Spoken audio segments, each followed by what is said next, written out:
আমাদের এই আমদানির উৎস চীন, ভারত, রপ্তানির ডেস্টিনেশন ইউরোপ, আমেরিকা, এবং আমার রেমিটেন্সের উৎস হচ্ছে মধ্যপ্রাচ্য, এবং আমার বিদ্যুৎ এবং জ্বালানির ক্ষেত্রে সবচেয়ে বেশি নিরাপত্তা হচ্ছে যেখান থেকে আমি জ্বালানি আমদানি করি, মধ্যপ্রাচ্য, বিশেষ করে কাতার।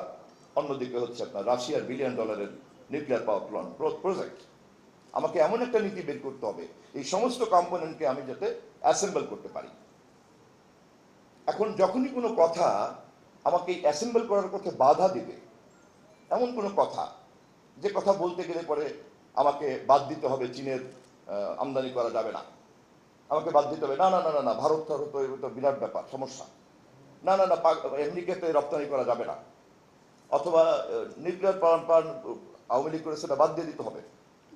এই ধরনের বিষয়ের মধ্যে যখনই আমরা পড়বো তখনই আমাদের বর্তমান সরকারকে একটু চিন্তিত হতে হবে, এবং আমাদেরকে নীতি নির্ধারণ করার ক্ষেত্রে এই কম্পোনেন্টগুলিকে অ্যাসেম্বল করতেই আমরা বাধ্য। এবং সম্ভবত শহীদ রাষ্ট্রপতি জিয়াউর রহমান 1975-এর আগের বাংলাদেশের পররাষ্ট্রনীতি, কূটনীতি, অর্থনীতি এবং একদলীয় শাসন ব্যবস্থার কাঠামো থেকে বেরিয়ে বহুদলীয় শাসন ব্যবস্থা, পশ্চিমমুখী অর্থনীতি, আন্তর্জাতিক দাতা সংস্থার কাছে গ্রহণযোগ্যতা, মুসলিম বিশ্বের কাছে গ্রহণযোগ্যতা, এবং সর্বশেষ বৃহৎ প্রতিবেশী ভারতকে সাথে নিয়ে সার্ক গঠন করা, দ্বিপাক্ষিক সমস্যাটাকে একটা আঞ্চলিক বহুপাক্ষিক সমস্যার মধ্যে রূপান্তরিত করা, এই সবটা মিলেই কিন্তু শহীদ রাষ্ট্রপতি জিয়াউর রহমান। এবং এই কাজটা উনি করতে পেরেছেন কি কারণে, কিভাবে? তার জন্য যে স্বাধীনতা সক্রিয়তা দরকার, যেটা আবু রুশ সাহেব খুব ভালোই বলেছেন, এক ব্রিগেড থেকে ডিভিশন থেকে 5th ডিভিশন নিয়ে গিয়েছেন, এবং এই সমস্ত নতুন নতুন মৃত্যুদের কাছ থেকে সহযোগিতা নিয়ে খাদ্যের সম্পর্ক অর্জন করেছেন, রেমিটেন্সের বাজার তৈরি করেছেন, তারপরে রপ্তানির জন্য দক্ষিণ কোরিয়ার সঙ্গে কথাবার্তা বলে গার্মেন্টসের এরকম একটা নতুন সম্ভাবনার বীজ বপন করেছেন। এভাবেই কিন্তু এই মুহূর্তে আমার যে ইনএভিটেবল কম্পোনেন্টগুলিকে আমি কন্টেইন করে আমি যে পলিসিটা করতে চাচ্ছি, তার কিন্তু উৎসটা এভাবেই কিন্তু শহীদ জিয়াউর রহমান করেছেন।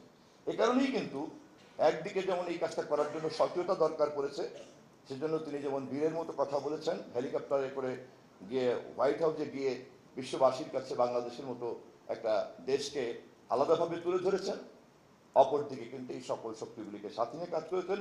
এবং সবচেয়ে গুরুত্বপূর্ণ যে বিষয়টিকে বৃহৎ প্রতিবেশীর সঙ্গে আমাদের ডিল করতে হয় বা আমরা করতে বাধ্য থাকি, সেটাকে উনি দ্বিপাক্ষিক সমস্যার তর্ক বিতর্ক অথবা শত্রু মিত্রের আলোচনার যে বাইনারি কাঠামো, সেখান থেকে উনি সার্কের কাঠামোর মধ্যে নিয়ে গিয়েছেন। কথা বলতে গেলে কিন্তু আমাদের এই সবগুলিকে নিয়ে একবারে কথা বলতে হবে। এ কারণেই আমি অধ্যাপক মোস্তাক খানের কথাটাকে একটু রেখে দিলাম, যে এর সঙ্গে সংশ্লিষ্ট অন্যান্য আরও যে সমস্ত কথাবার্তাগুলি সবগুলি শোনার পরে বোধহয় মন্তব্য করাটা ভালো হবে। কারণ আমাদেরকে তো দেশ চালাতে হবে, আমাদের এই দেশের রেমিটেন্স আরও বাড়াতে হবে, আমাদের দেশের জ্বালানি এখন আমদানি করতে হয়, মাটির নিচে যেগুলি আছে জ্বালানি সেগুলিকে আমার উত্তোলন করতে হবে, আমাকে বিদ্যুতের সেফটি নেটওয়ার্ক করতে হবে, আমাকে প্রয়োজন হলে পরে নেপাল থেকে হাইড্রো পাওয়ার আনতে হবে, ভুটান থেকে হাইড্রো পাওয়ার আনতে হবে, ভারতের মধ্য থেকে আনতে হবে। ভারতের মধ্যে উদীয়মান শক্তি, তার যদি কোনো সমস্যা থেকে থাকে, আমার টার্মস অ্যান্ড কন্ডিশনে তার সমস্যার সমাধান করতে আমি প্রস্তুত, কিন্তু টার্মস অ্যান্ড কন্ডিশনটা আমার ইন্টারেস্টটা কনফার্ম করতে হবে।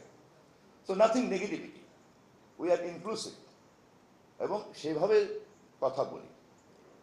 এটা হলো একটা পার্ট। আরেকটা পার্টে এই স্বাধীনভাবে কথা বলার জন্যই আমার স্বাধীনতার সক্রিয়তাটা কি তা অবশ্যই জানতে হবে। একটা নির্জোট এবং সকলকে নিয়ে এবং বহু বিপরীতমুখী শক্তিকেও যদি আমি একসঙ্গে ধরে রাখতে চাই, তাহলে আমার যে একটা শক্তিশালী মঞ্চ তৈরি করার ক্ষমতা লাগবে, সেই ক্ষমতার জন্য তো তাহলে আমার একটা স্বাধীন সক্রিয়তা লাগবে, এবং সে কারণে আমাকে জানতে হবে 56,000 বর্গমাইলের বাংলাদেশের যে বাঙালি আর 56,000 বর্গমাইলের বাংলাদেশের বাইরের যে বাঙালি, দুই বাঙালির নিশ্চয়ই কোনো পার্থক্য আছে।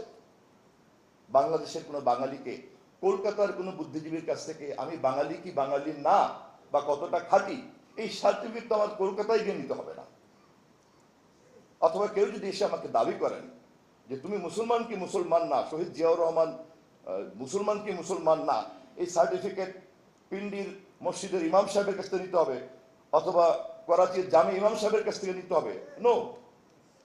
সো বাঙালিত্বের জন্য আমার যেমন কলকাতার সার্টিফিকেট নিতে হয় না, আমাকে মুসলমানিত্বের জন্য কিন্তু পিন্ডি করাচির কোনো সার্টিফিকেট আমার দরকার পড়ে না। এটাই হলো বাংলাদেশি।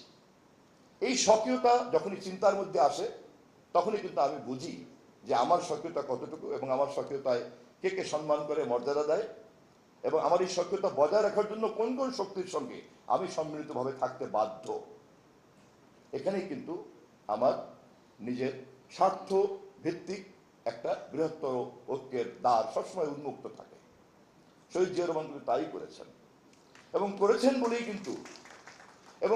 বলেই কিন্তু সঞ্জীব রেড্ডি, ভারতের প্রেসিডেন্ট, তাকে যখন ভারতের প্রেসিডেন্ট হাউসে যখন সম্বর্ধনা দেয়, সম্ভবত 1977 বা 78 সালে, তখন কিন্তু তিনি নিজে তাকে বাংলাদেশের মুক্তিযুদ্ধের ঘোষক হিসাবে ভারতের রাষ্ট্রপতি কিন্তু বক্তৃতায় লিখিতভাবে বলছেন, যা নিয়ে এখনো পরবর্তীকালে অনেকেই অনেক কথাবার্তা বলার চেষ্টা করেছেন।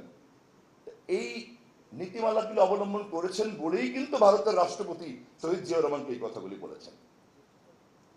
এবং 75-এর পূর্ববর্তী শাসন থেকে পরবর্তী শাসনের মধ্যে এমন কোনো অবস্থান জিয়া রহমান সাহেব নেন নাই যেটা নিলে পরে ভারতের রাষ্ট্রপ্রধান তাকে সম্মান করবেন না অথবা তাকে মুক্তিযুদ্ধের ঘোষক বলবেন না, তা কিন্তু নেন নাই।